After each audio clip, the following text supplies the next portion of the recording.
There's a moment. It doesn't scream. It doesn't warn. It slips in quietly. Right after someone questions your character, your intent, your worth. A comment, a jab, a public accusation that puts your name on trial. And before you even notice, you do what you've been taught since childhood. You explain, you clarify, you defend. I didn't mean it like that. You misunderstood me. That's not who I am. It sounds mature. It feels fair. But right there, in that exact moment, you've already lost. Because the second you defend yourself, you've agreed that they have the right to judge you. And Machiavelli would have smiled, not because he hated fairness, but because he understood one brutal truth. Defending yourself isn't strength. It's submission dressed as reason. You think you're protecting your reputation, but you're actually confirming their frame. And in the world of power, perception is the battlefield. You flinched, and now they smell blood. But what if you didn't? What if you didn't explain, didn't justify, didn't need their understanding? Because that's when everything flips. Not when you fight their story, but when you refuse to enter their arena. Machiavelli didn't teach people how to win arguments. He taught them how to control reality by never needing to explain it. They say truth speaks for itself, but in power dynamics, truth is irrelevant. Because in every confrontation, there's something more powerful than truth. The frame. The frame decides who's in control, who's chasing, and who's being chased. And the moment you explain yourself, you hand that frame over. You don't mean to. You think you're being clear, fair, rational, but all they see is someone who just dropped the sword and started begging the crowd to believe them. When you explain, you validate the accusation. When you defend, you confirm the need to. It doesn't matter if you're innocent. It doesn't matter if you're right, because now you're no longer setting the tone. You're reacting to theirs. And the one who reacts is never in charge. This is why Machiavelli never taught defense. He taught distortion, redirection, frame control. He knew that whoever sets the terms of the conversation owns the room. And explaining yourself means you've already accepted their terms. It's like walking into a courtroom where the judge, jury, and executioner are all wearing the same face. The person who accused you. Let's bring it into your life. Workplace. You pitch an idea. Someone throws a subtle jab in front of your team. I'm not sure that approach is realistic. What do? If you're like most people, you lean forward. You explain. You justify. But watch what just happened. You accepted their doubt as the lens through which the room should see your idea. And now everyone's looking at you, not with curiosity,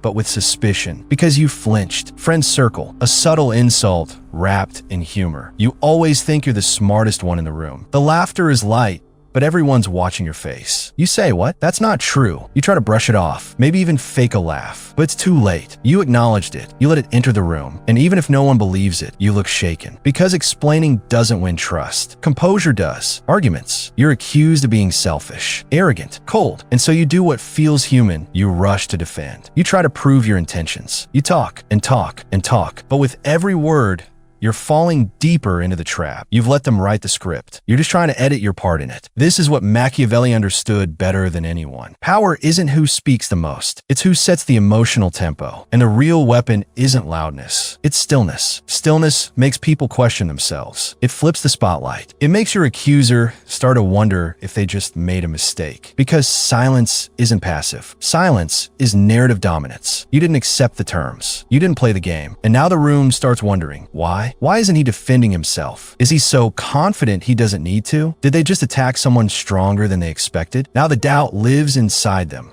not you. Here's the truth. People don't watch to see who's right. They watch to see who flinches. And in power games, flinching looks like explaining, even if you're 100% right. So the next time you're attacked, in public, in private, online, at work, or at home, resist the urge to explain. Because your silence doesn't mean they're right. It means they're not important enough to deserve a response. That's not weakness. That's control. And Machiavelli would tell you, in that moment, you just became untouchable.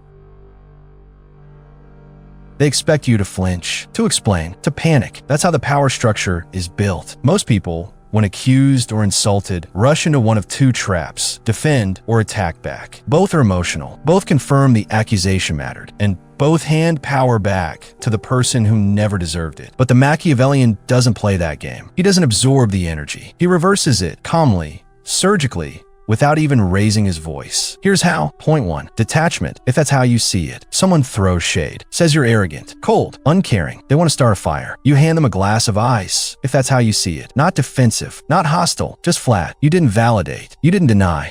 You let the comment hang like a balloon with no air. And suddenly, they're the one holding the weight. They expected you to scramble. Now they look petty for even bringing it up. That's power. 2. Ambiguity. Strange that confidence triggers some people. This doesn't respond. It reframes. It makes the accusation reflect on them, not you. You didn't justify. You implied they have the problem, and you didn't even say it directly. Now, they're stuck defending their emotions, not your actions. That's the reversal. They threw a punch. You handed them a mirror. 3. Reflection. Interesting take. This one is surgical. It's not agreement. It's not defiance. It's observation. You acknowledge the comment without accepting it, and now they're left in limbo. You didn't take the bait. You didn't give them certainty. You gave them silence, wrapped in a sentence, and silence in the right hands becomes a weapon. He who explains submits. He who holds silence becomes feared. The goal isn't to win arguments. It's to own the emotional tempo. And when you don't play the game, the crowd notices. They see the difference between someone trying to survive and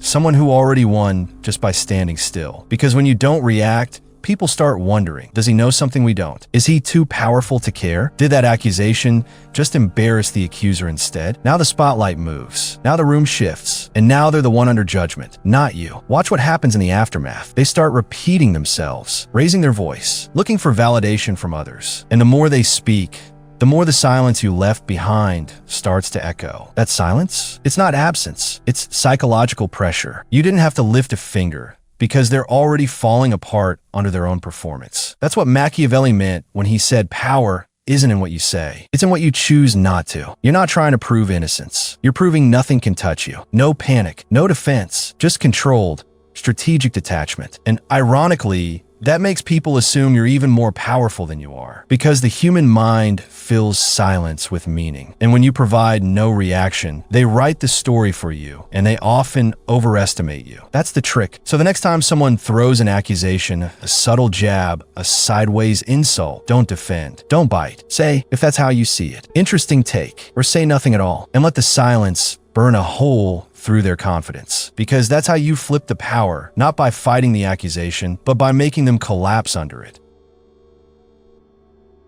It's one thing to understand theory. It's another to hold the frame when it actually matters. When the stakes are real, when eyes are on you, when the room turns silent, waiting to see what you'll do. This is where most people break. Not because they don't know what to do, but because they forget the rule. People don't remember who explained. They remember who stayed composed. Let's walk through it. Business. The subtle undermining. You're in a meeting. You've just shared your idea, your pitch, your strategy. And then, here it comes. A colleague leans back and says with a smile, well, I'm not sure that's been fully thought through. What do most people do? They lean in. They explain. They list bullet points. They justify. What has happened? You left your frame. You entered theirs. And now the room isn't listening to your idea. They're watching you defend it, which means in their mind, you're already on trial. Now try the Machiavellian response. You pause. You tilt your head slightly. You smile, not defensively, but like you know something they don't. And you say, let's hear your approach then. Silence. Now the pressure flips. They have to perform. They're in the spotlight, not you. And suddenly, you look not just composed,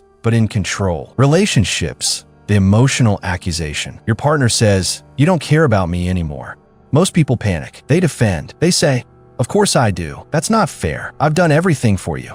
It sounds loving, but emotionally, you've surrendered the frame. You're reacting to their emotion instead of holding space for it to unfold. Now try this instead. Pause. Let the words echo. Don't meet the energy. Lower yours. Then say calmly, that's not how I see it. No defense. No panique. No scrambling. Now, they're left with their own echo. Their tone feels louder than it should. And they start to wonder if they overreached. Because calmness rebalances emotional extremes. You didn't match the storm. And that contrast shifts everything. Social setting. The public jab. You're at dinner. Someone throws a little dig in front of others. Well, you always think you know everything. The average person laughs nervously or says something like, that's not true. But here's what a tactician does. You hold eye contact. You don't smile. You say nothing just for a moment. Then, if you speak at all, it's something like interesting take. Or even colder, you seem emotional today. The room shifts. The tone freezes. Because now you've framed them as the insecure one, the emotional one, the one who just exposed something. And without raising your voice, you've taken the jab and turned it into a spotlight on their instability. This is how stillness becomes a mirror. You reflect everything they hoped you'd absorb. And because you don't take the bait, they're the one who ends up exposed, not you. You control the frame by holding the pace, holding your posture, holding your mouth shut just long enough for everyone to see who actually lost control. In any room, the person who reacts least controls the most. People don't remember who explained. They remember who stayed composed. There are levels to power. Most people stop at surface tactics, staying calm, using silence, choosing words carefully. But true operators evolve beyond tactics. They start projecting something stronger than control, certainty. That certainty doesn't come from defending themselves. It comes from becoming someone who doesn't need to. This is where we move from reaction to presence, from controlling a moment to owning a room. There are 3 tools for this level. Silence. Distortion. Silence is the default, but it's not empty. It's loaded. It's the pause that forces others to fill the gap. And when someone speaks just to relieve tension, they always say too much. You don't interrupt. You don't flinch. You let them overplay, because the more they speak, the more they unravel. And the less you respond, the more powerful you become. The less you explain, the more they fear what you could say. Distortion is how you make their attack collapse on itself. Someone says you're arrogant. You don't deny it. You say, confidence upsets the insecure. Now the accusation doesn't land.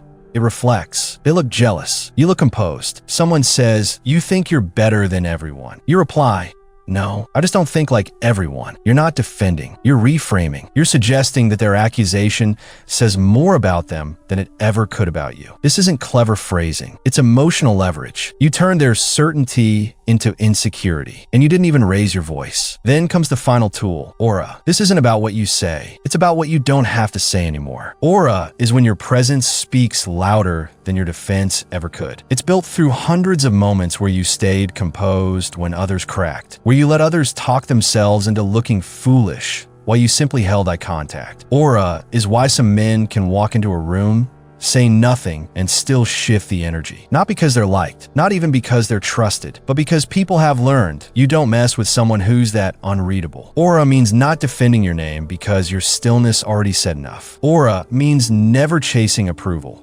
because you know your restraint creates questions others are afraid to answer. These aren't tactics for people who want to be understood. These are weapons for those who want to be remembered. Use them like this. Someone says you're manipulative. You answer if that's how you see it. Or better yet, say nothing at all. Someone jabs in a meeting. You wait 2 seconds, look around the room, then calmly say, noted, no argument, no explanation, no loss of composure. These are not replies. They're frame resets. They signal you don't answer to noise. You answer only to yourself. Silence disorients. Distortion redirects. Oha dominat. And the man who masters all 3 doesn't need defense. He becomes the one others watch, carefully, nervously, and from a distance.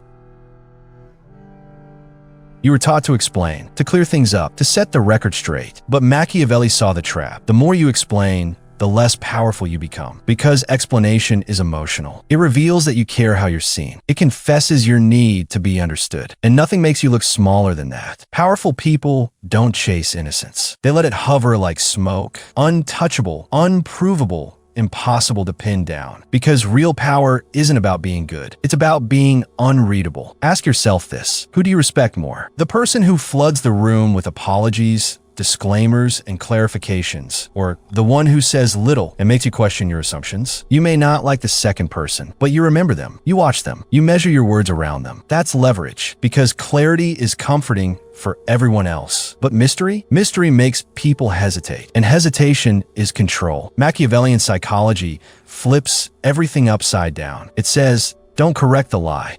Let it rot in its own exaggeration. Don't chase likability. Let them wonder what you're capable of. Don't prove your truth. Let your silence sharpen their paranoia. Because every time you explain, you shrink the unknown. And every time you stay silent, you become a projection screen for their fears, insecurities, and curiosity. You're no longer a person. You're a presence. Mystery is strategic because people fill in gaps with assumptions. And in the absence of certainty, they often assume more power, not less. You've seen this play out. Someone says, he didn't even respond. Suddenly, the story shifts from maybe he's guilty to, or maybe he's just too calm to care. Maybe that silence means something we can't see. Now the accusation has no legs, because the energy it was built on has nowhere to land. The silence starves it. And the accuser? They keep talking. They over-explain. They repeat themselves. They spiral, because silence in the right hands doesn't protect you from lies.